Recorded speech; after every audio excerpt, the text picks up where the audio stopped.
Então vamos lá, dando continuidade ao nosso estudo, né, nossa leitura de Apocalipse, no capítulo 2, verso 12 em diante. Hoje nós vamos ler a carta à igreja de Pérgamo. Pérgamo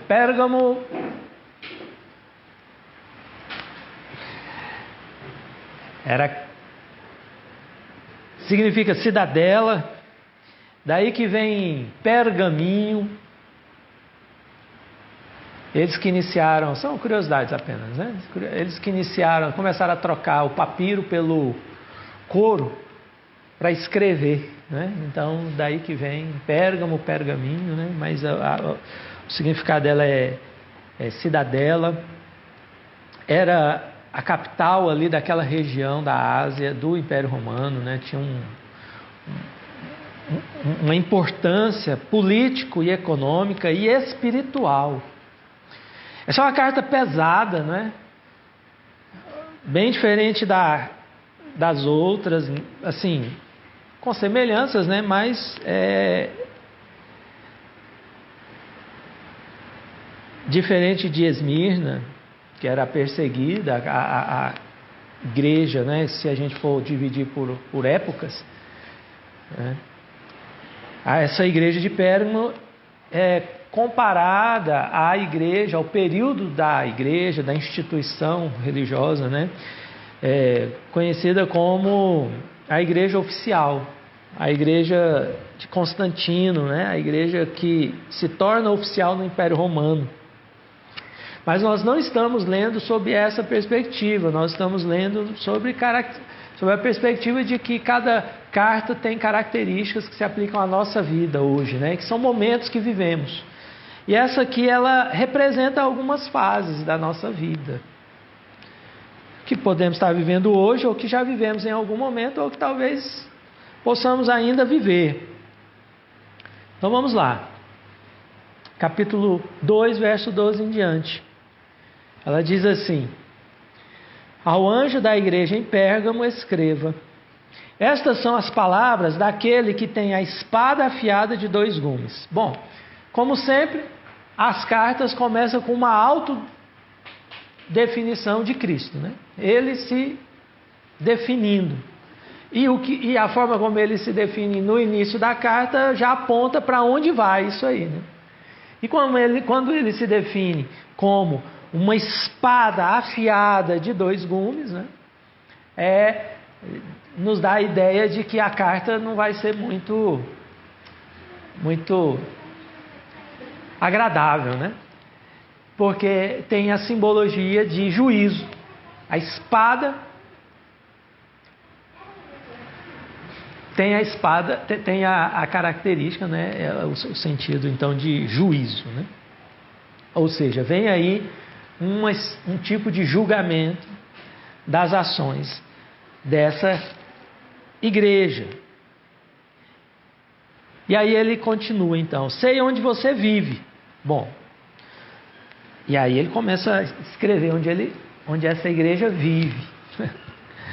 Sei onde você vive, onde está o trono de Satanás. Aí complica, né? Porque aí tem um monte de tradução, aí como já deram explicação de todo tipo, mas indo para o caminho mais óbvio e mais simples, né? Que é sempre melhor.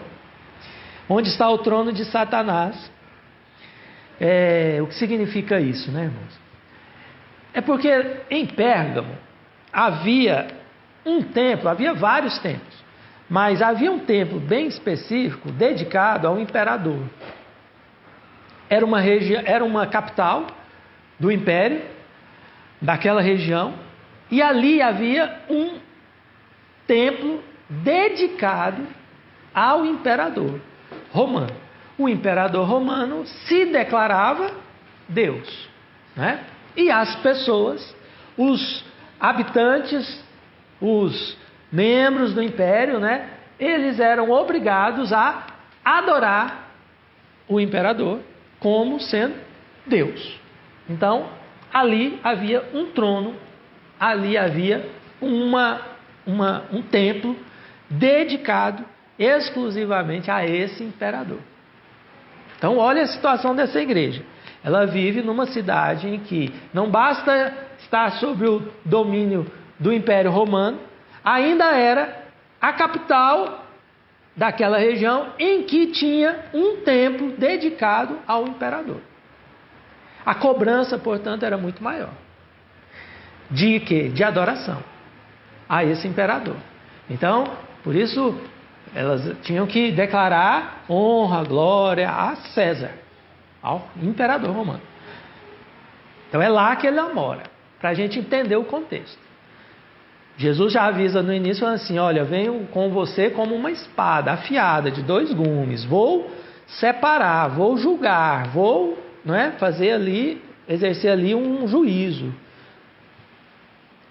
Mas sei onde você mora, então vou levar isso em conta. Você não mora em qualquer lugar, você mora no centro aí de uma região complicada. Contudo, mesmo morando lá, ele continua: contudo, você permanece fiel ao meu nome e não renunciou à sua fé em mim, nem mesmo quando Antipas, minha fiel testemunha, foi morto nessa cidade onde Satanás habita. Então, essa ênfase que há, né, na comparação entre o imperador e Satanás, né? É ali uma associação entre o imperador e Satanás, né? Não é nem pela pessoa do imperador, mas pela adoração oferecida a todos os homens que exerciam essa função de imperador, né? Então havia ali um culto, havia ali uma dedicação daquela região de uma forma muito forte, muito específica, uma dedicação a esse templo. Havia vários outros templos também, mas esse era o principal e era então onde residia o pior dos problemas. E aí ele cita essa característica. Essa igreja tinha isso, embora vivendo no meio de uma situação muito complicada e muito adversa, em que eles eram desafiados o tempo todo a negar a fé em prol da adoração de um homem, e aí a gente precisa caminhar para esse lado. Enquanto havia outros deuses e tal, havia ali, vou enfatizar isso, porque o texto enfatiza, havia ali adoração a um homem. Não é mesmo? A adoração ali era a César, a qualquer homem que ocupasse essa posição ali. Complicado, né? E é sobre isso que a carta está falando. Então, embora você viva nesse lugar, nessa situação, você permaneceu fiel ao meu nome e não renunciou à sua fé em mim. E aí tem a menção de Antipas, que talvez tenha sido o primeiro, se não o primeiro, um dos primeiros mártires daquela região, daquela igreja. Antipas, a história conta que ele foi colocado dentro de alguns vão dizer dentro de uma panela, um tacho, alguma coisa. Outros vão dizer que ele foi colocado dentro de um animal de bronze ou de ferro e colocaram fogo e ele foi cozido lá dentro aos poucos. Ele foi morto dessa maneira. Então, foi tão forte isso que ele está aqui, está registrado numa carta, né, que nós estamos lendo aí tantos anos depois, né? E ele é chamado por Cristo aqui como minha fiel testemunha, né? Foi morto nessa cidade onde Satanás habita. Então essa é a parte boa, essa é a característica boa dessa igreja, uma fidelidade a Deus quando desafiada a negar a Cristo em prol de um homem. Eles então não chegavam a negar, né? Aí você pode pensar assim: poxa, então fechou, né? Tranquilo, essa igreja, né? Ótima, né? O mártir lá, não negam e tudo. Pois é, só que não. Vem o verso 14, no verso 14 diz: no entanto, então tem algo contra Cristo, tem algo contra essa igreja. No entanto, tenho contra você algumas coisas. Essa ideia é equivocada muitas vezes de que assim, se você não nega, tá tudo bem, o resto tá certinho. Não, às vezes você não chega a negar a Cristo. Mas isso não quer dizer que está legal. Pode ser que outras coisas existam ali que precisam ser ajustadas, né? E aqui nesse caso, no caso dessa igreja, havia não só uma coisa, mas havia algumas coisas. Tenho contra você algumas coisas. Aí ele começa. Você tem aí pessoas que se apegam aos ensinos de Balaão, que ensinou Balaque a armar ciladas contra os israelitas, induzindo-os a comer alimentos sacrificados a ídolos e a praticar imoralidade sexual. Precisamos entender isso aqui. Porque esse texto também ele é utilizado para todo tipo de ensinamento, né, um tanto quanto deturpado. O que havia aqui contra essa igreja, né? No meio dela, no meio das pessoas, tinha aqueles que se apegam. Então, sabe aquela coisa de você ficar obcecado por alguma coisa, sabe? Você não abrir mão daquilo, você ter carinho por aquilo. E eles tinham esse apego aos ensinos de Balaão. Balaão, se a gente lembrar, né, lá atrás, na história do povo de Israel, né, foi um cara que foi instado, foi contratado para profetizar contra o povo de Israel. E aí ele ia profetizar e não conseguia, ele ia profetizar e não conseguia, ele ia profetizar e não conseguia, né? Então, só que aí ele inventou, mesmo assim, ele ganhava dinheiro para isso, ele inventou uma maneira de corromper, e essa é a palavra principal, corromper o povo, né? Então ele usou meios, artimanhas para corrompê-lo.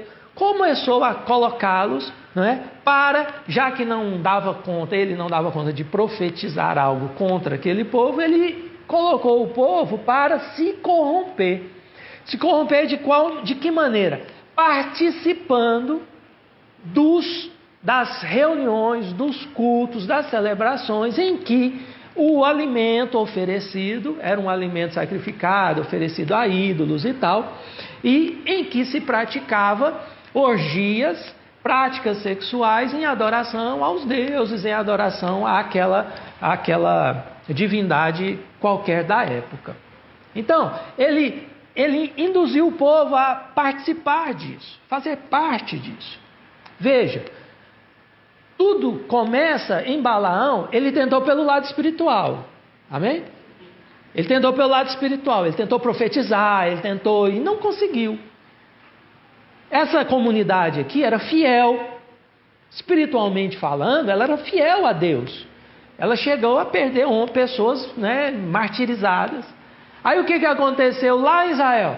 Como Balaão não conseguiu corrompê-los espiritualmente, ele atacou por outro lado, atacou pela carne. Precisamos nos lembrar que nós somos corpo, alma e espírito, né? Então somos corpo, isso aí que é a parte mais, né, a parte menos importante nossa, como Paulo vai dizer em diversos momentos, é a parte menos significativa da nossa vida. Temos a nossa alma, que é a nossa mente, não é? Que é aquilo que você não pega, você não apalpa, né? Você não tem como determinar onde está, é a nossa mente, não é o cérebro é corpo, nossa mente, e temos o nosso espírito, que é a parte principal, é onde Deus habita, né? Nosso espírito, um conosco. Balaão lá atrás não conseguiu atacar a parte espiritual, o que ele fez? Corrompeu a parte física, corrompeu as pessoas no quê? No alimento, no que ingeriam, no que comiam, e na prática sexual, em adoração aos deuses, em adoração, né, porque eles faziam isso, eram cultos, né, em que eles praticavam esses atos sexuais e tudo, em que o objetivo maior era o quê? Apenas o prazer em si. Quando é que há corrupção sexual? Falando de sexualidade, quando é que ocorre a corrupção sexual? É quando o que se faz não se faz por amor, se faz única e exclusivamente pelo prazer, é o prazer pelo prazer, só. Não há ali amor. Sempre que há uma relação sexual em que não há amor, em que há apenas o sexo pelo sexo, o prazer pelo prazer, apenas carnal, apenas libidinal, apenas físico, ali começa a haver uma corrupção da sexualidade dos envolvidos.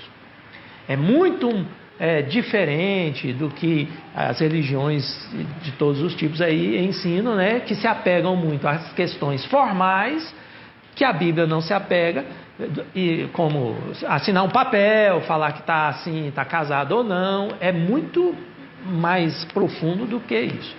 O que importa para Deus é o amor, né? Quando acaba o amor, acabou tudo, né? E quando não há amor, nem começou a ter. Então a sexualidade humana, ela começa a se corromper quando o que é feito em termos de sexualidade não é feito baseada, pautada no amor, mas apenas sexo pelo sexo, prazer pelo prazer, e não há envolvimento afetivo, amoroso nenhum, né? É apenas sexo pelo sexo. Então, e era isso que acontecia nas celebrações, né? Nas orgias, nos encontros em que as pessoas estavam ali fazendo sexo, pela festa que estava acontecendo e tudo que girava em torno daquilo ali. Então foi assim, e lá rolava todo tipo de alimento, de comida e tal. E aí, como é o processo, irmãos? Às vezes eu vejo que as pessoas ficam muito apegadas só à questão física. Precisamos entender que o físico é apenas a porta de entrada para a alma e para depois tentar corromper o espírito. Porque a pessoa, ela vai, ela se entrega, ela começa a praticar, ela começa a se corromper. Qual é o próximo passo? Depois que passa, depois do ato, o que vem? Qual é a parte afetada? A alma. Por quê? A mente começa a ficar girando. Por quê? Porque vem acusação, vem culpa, né? Vem remorso, vem todo tipo de sentimento estranho. Pronto. Entendeu, mesmo? Você começa pela coisa ali. Paulo vai chegar uma hora que vai dizer, o alimento não é servido aí, coma sem perguntar de onde vem, para que é. Mas aí ele faz um alerta, mas cuidado com a sua consciência, porque se você não tiver uma boa consciência, você come achando que está pecando, então você está pecando, então não coma, não é? Isso nos dá uma dica. O importante é o alimento.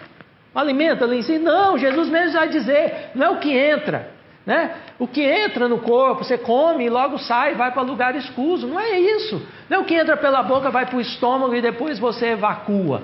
Não é isso. É o que entra no coração, né? É o que entra na nossa mente. É o que contamina. Então a ideia aqui, o que aconteceu lá com o povo de Israel e o que estava acontecendo com essa igreja, é que alguns membros, as pessoas ali, se apegavam a esse ensino. Essas práticas que contaminavam a mente e acabavam afetando o espiritual. Entende? Então, Jesus vem aqui dizendo, olha, com a faca, com a espada, e vem separando, falando, cuidado. Chamando a atenção para essa questão.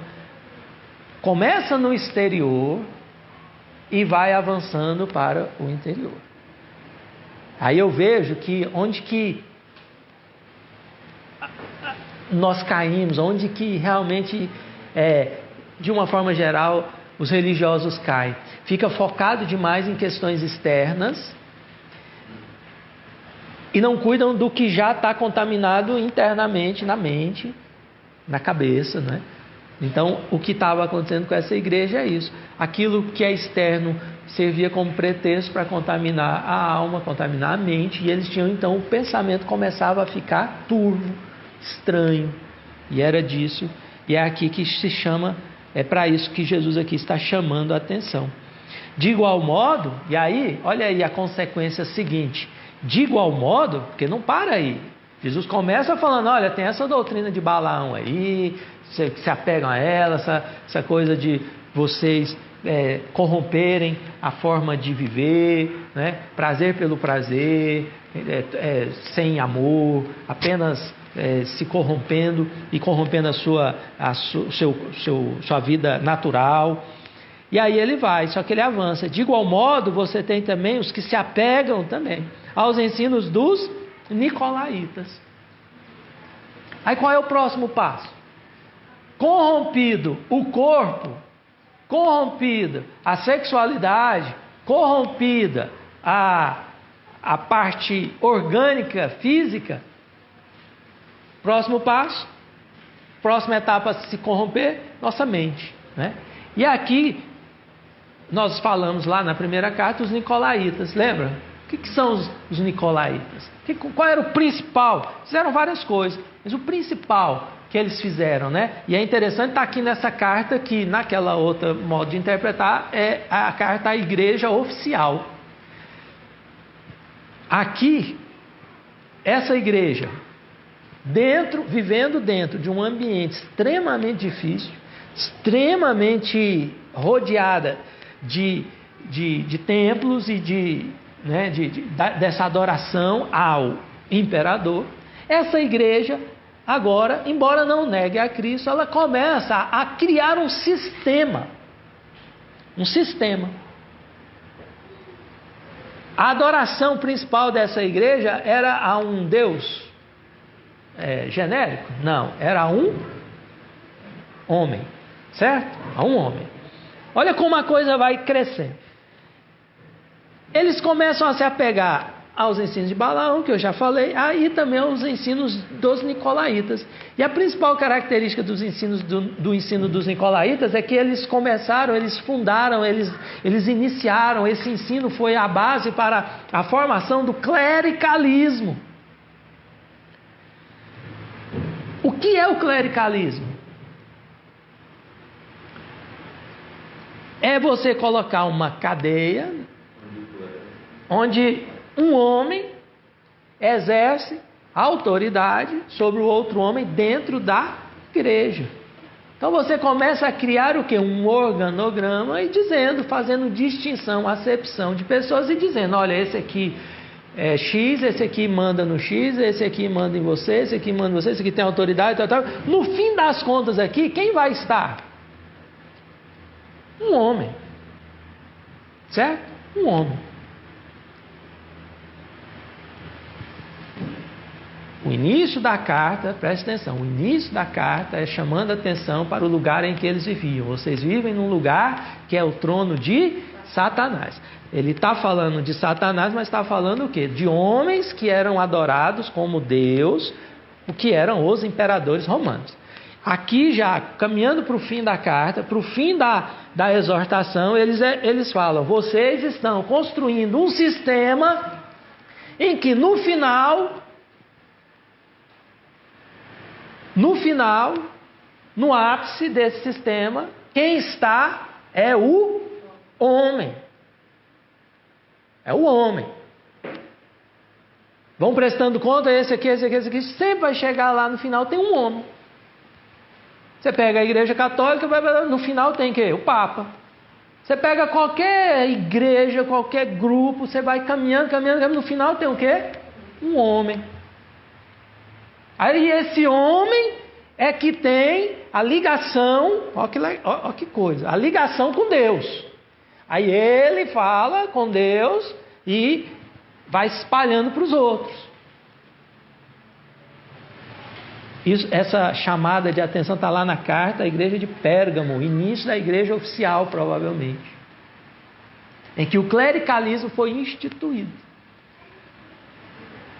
A coisa externa, corpo, comida, sexualidade e tudo mais, é só a porta de entrada para a mudança de pensamento. O fim de tudo é o quê? Colocar no centro quem? O homem. Qual era o problema dessa cidade? Ela era o centro da adoração a César. O que Jesus chega de maneira dura, com espada e falando? Para combater o quê? A adoração ao homem. Ah, mas nós adoramos a Cristo, não adoramos a César. Pois é, mas prestem atenção, vocês estão construindo um sistema no meio de vocês, cujo final é o homem. em que o homem é o centro. Aí você pensa assim, mas isso é lá, passou. Não! As pessoas hoje adoram os homens e continuam adorando homens, Às vezes dentro das igrejas adoram o pastor. O que é adorar?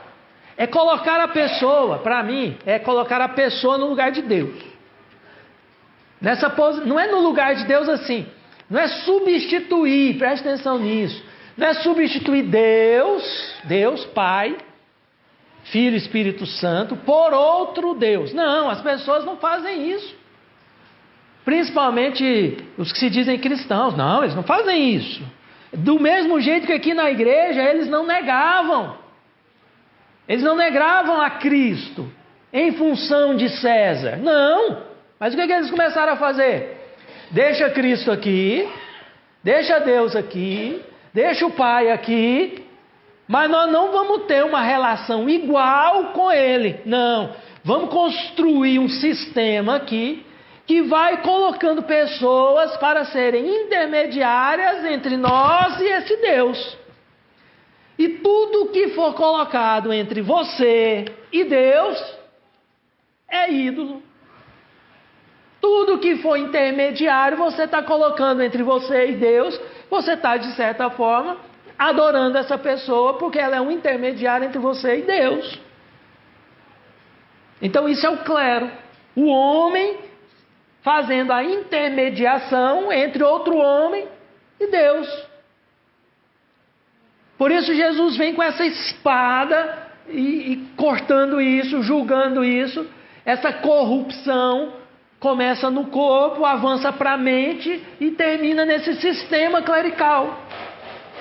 E que não acontece só dentro das igrejas, não acontece só dentro de templos religiosos, não acontece isso em qualquer religião, que tem sempre, de forma geral, a instituição religiosa sempre terá um homem no final das contas que é colocado lá como o cara que não pode, aí vem um monte de coisa, não pode tocar, é o ungido do Senhor. Mas eu tenho uma aversão a essa palavra ungido do Senhor, porque na minha concepção todo mundo, depois de Cristo, todos nós temos o Espírito Santo de Deus, então todos nós somos ungidos do Senhor, ou não?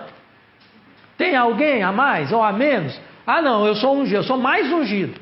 Como? Se você tem o Espírito Santo e eu tenho o Espírito Santo, como que alguém pode ter mais? Porque não existe mais do que o Espírito Santo. Não existe mais do que o Espírito Santo. Pega um texto lá do Velho Testamento, em outro contexto, tem nada a ver, cortar o manto, não sei o quê. Aí essas pessoas que são colocadas na posição de intermediários entre você e Deus, colocam essas pessoas ali, essas pessoas são inquestionáveis, né? Intocáveis, deuses. Não estão no lugar de Cristo. Não, de jeito nenhum. Mas estão entre você e Cristo.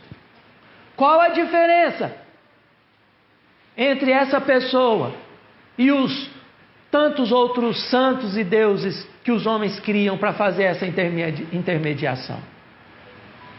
Toda vez que você colocar um homem na posição de inquestionável, intocável, você está adorando essa pessoa. Você está dando a ela o status de Deus.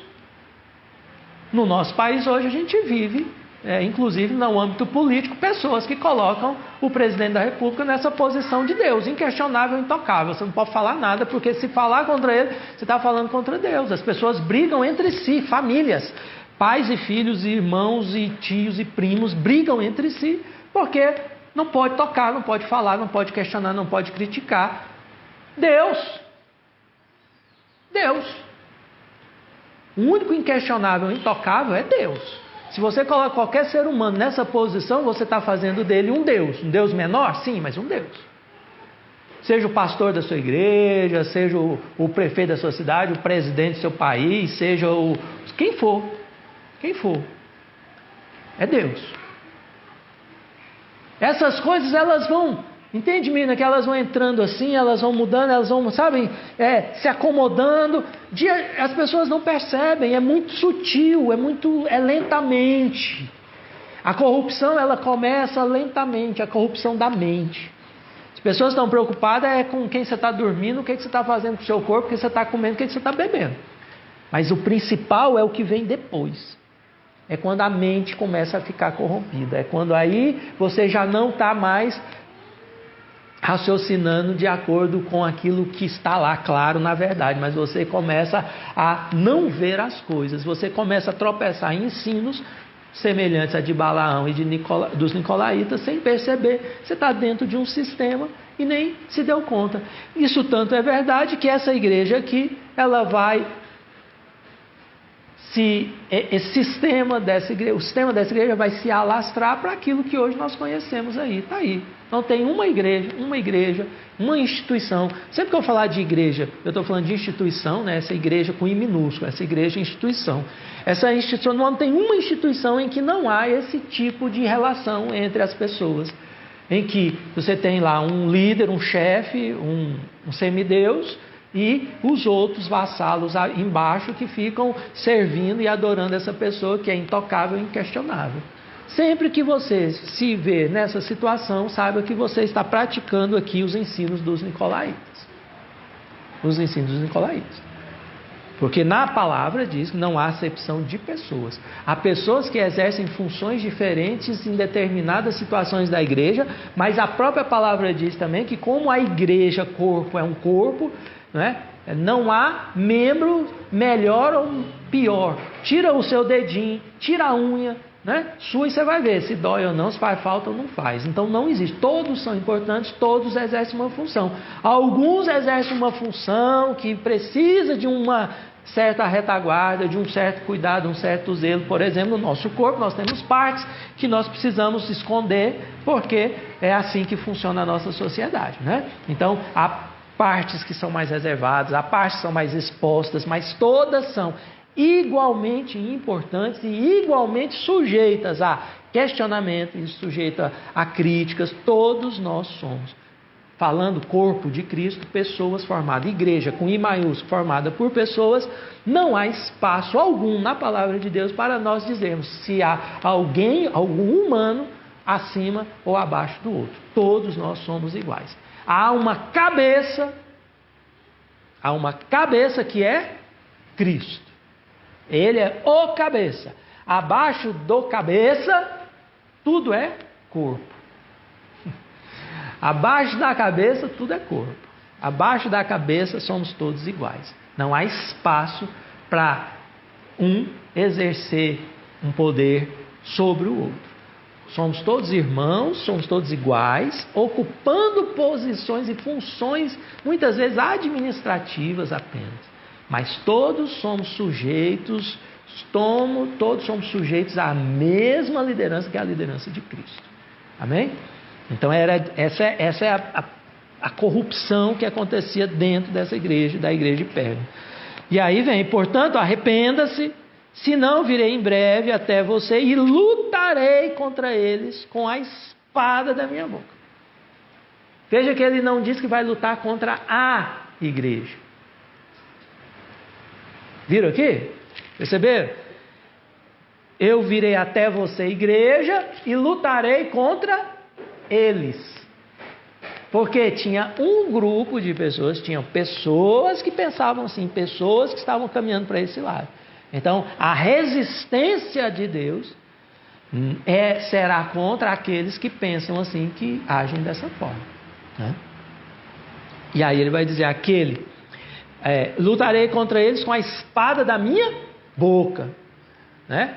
Que tem uma referência a juízo, mas tem uma referência também à palavra, né?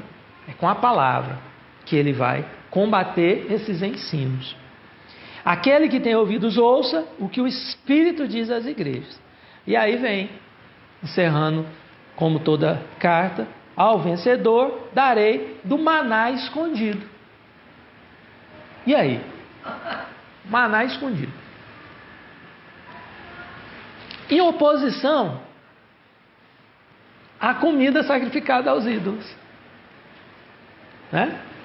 Abra mão desse ensino humano, abra mão dessas guloseimas humanas, né? E eu te darei do maná. Eu te darei conhecimento, revelação, conhecimento espiritual. Elimine essas práticas humanas que corrompem, e eu te darei um maná escondido. Lembra do maná? Maná era um pão que vinha diretamente do céu para o homem. Mestre. Nós estamos falando aqui de intermediários. Não estou falando dos nicolaítas aqui que pregava a intermediação. Olha Jesus aqui no final falando de eliminar esses intermediários. Ao vencedor, quem tiver a cabeça, quiser realmente, ao vencedor, eu vou dar o maná, sem intermediários. O maná no deserto caía só na casa de Moisés, só no lote de Moisés lá. Aí caía no lote de Moisés, aí Moisés pegava, menino? E dividia. Aí de acordo assim, você é o quê? Você é bispo? Você é o quê? Você é pastor? Você tem quantas células? Quantos membros tem na sua igreja? Aí eu vou te dar o tanto de maná. Não tinha distinção.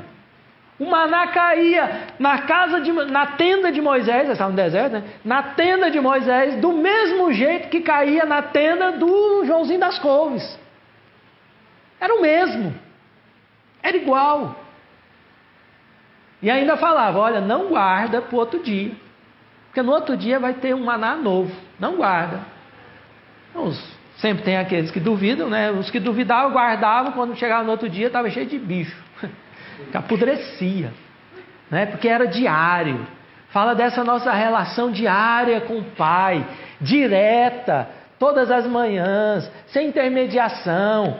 Sem clericalismo, sem complicação, sem esse tanto de entulho que as religiões vão colocando para as pessoas chegarem a Deus. É um tanto de pode isso, não pode aquilo, tem que ser assim, não pode ser com essa roupa, tem que ser com aquela, tem que ser desse jeito, e aí vai complicando tudo. Pois não, ao vencedor, eu vou dar o maná, eu vou dar e você vai receber, eu vou dar o pão e você vai comer. Ele vem direto da minha mão para você. É assim, simples assim, é assim que é para ser.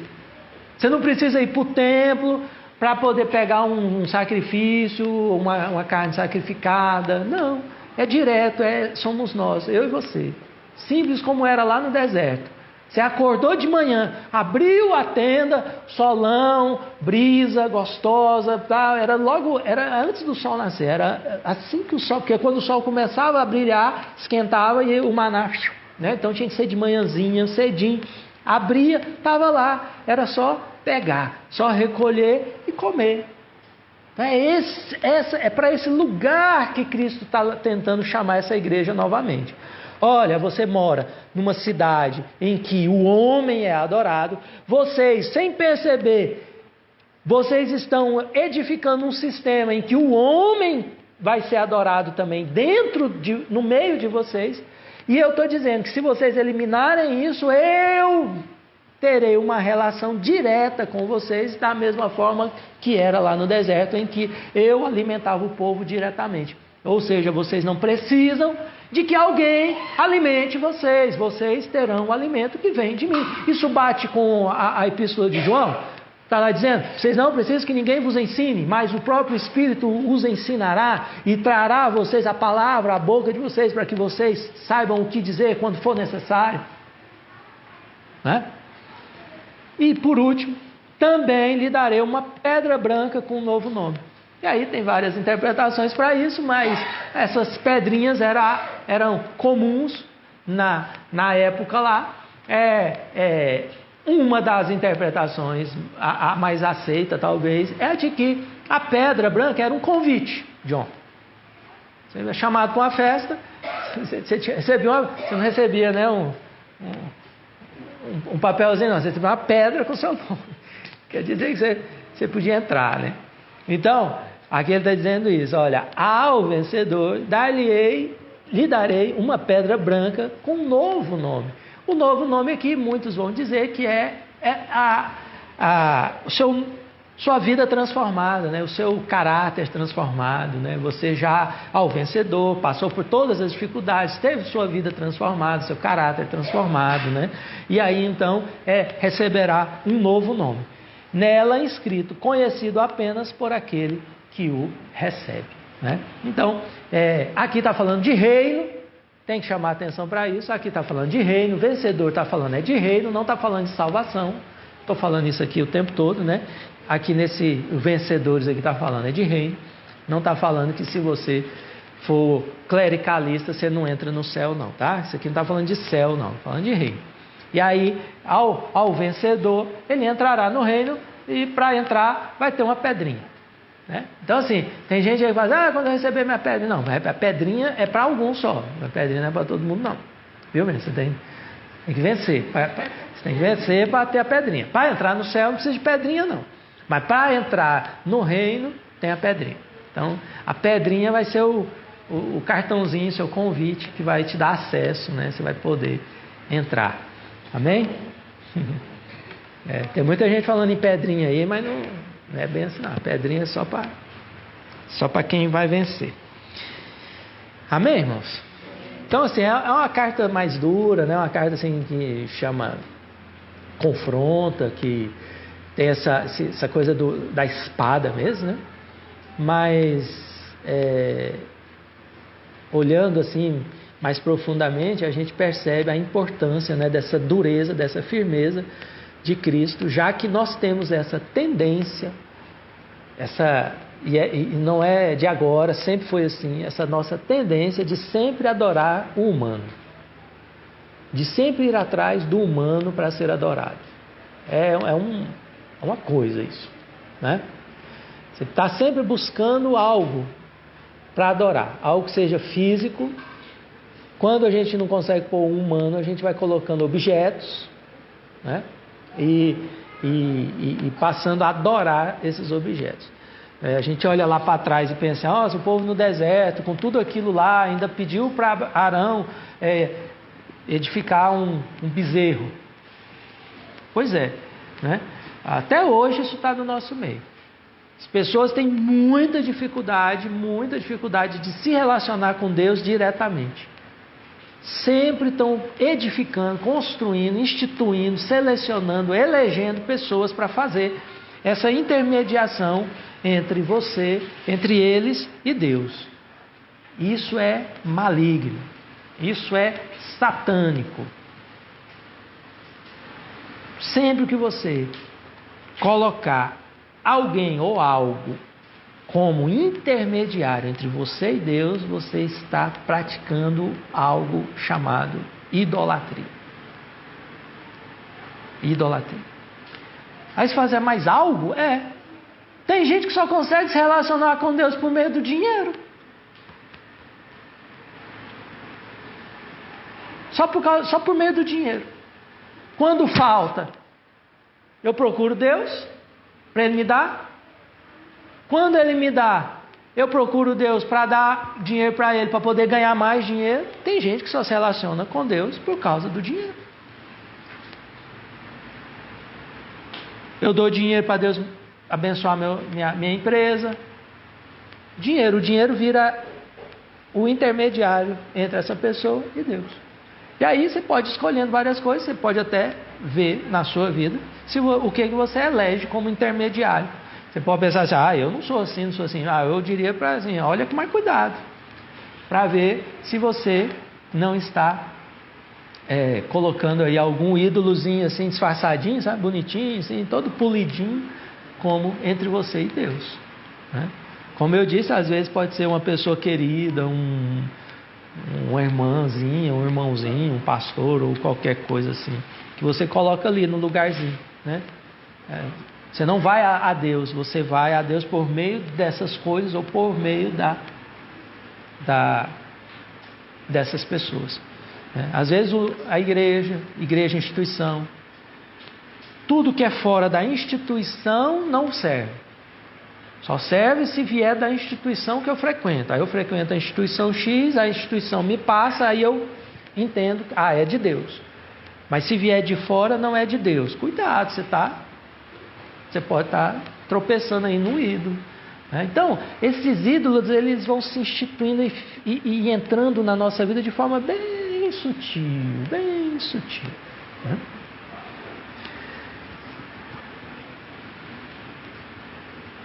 Amém. Vamos orar.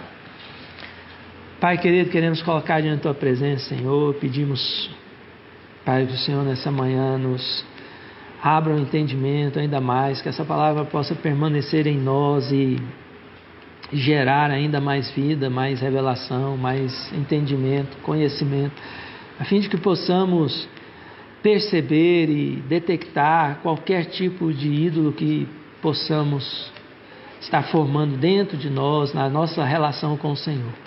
Traga a luz, Pai, e mostre-nos, Pai, qualquer coisa que possamos colocar como intermediário entre nós e o Senhor. Para que possamos, como a Tua palavra aqui diz, possamos voltar a receber do Senhor o maná, sem intermediários, igual para todos. Basta ir lá e pegar, está à disposição, porque de fato é assim, o Senhor é assim, o Senhor está disponível a todos, basta a gente ir lá e desfrutar do Senhor, basta nós irmos ao seu encontro para desfrutarmos do Senhor. Não preciso estar em um lugar, eu não preciso ter alguém para abrir os caminhos para mim, eu não preciso de alguém para dizer como eu devo fazer para ter, basta ir. Como o Senhor diz, vinde a mim, todos vocês que estão cansados e sobrecarregados, e eu vos aliviarei. É para todos nós, é para todo aquele que quiser, que desejar. Quem quiser, venha e beba de graça da árvore da água da vida. Venham e desfrute, bebam à vontade. Né? Esse é o convite do Senhor. Perdoa-nos, Pai, pelas vezes em que tropeçamos, pelas vezes em que insistimos em colocar intermediários entre nós e colocarmos pessoas e objetos que vão servir de intermediação entre nós, Pai. Pedimos perdão e pedimos, Pai, revelação. Que o Senhor cada vez mais abra o nosso entendimento para que cada vez mais nós possamos ter uma relação com o Senhor mais simples, direta, sem intermediação de quem quer que seja ou do que quer que seja, Pai. A gente possamos crescer no conhecimento do Senhor, até chegarmos à plenitude do varão perfeito, Pai. Isso, mesmo sendo após a nossa morte, Pai amado, mas é para esse objetivo e esse alvo que estamos correndo, Pai. Nós oramos agradecidos por tudo em nome de Jesus. Amém.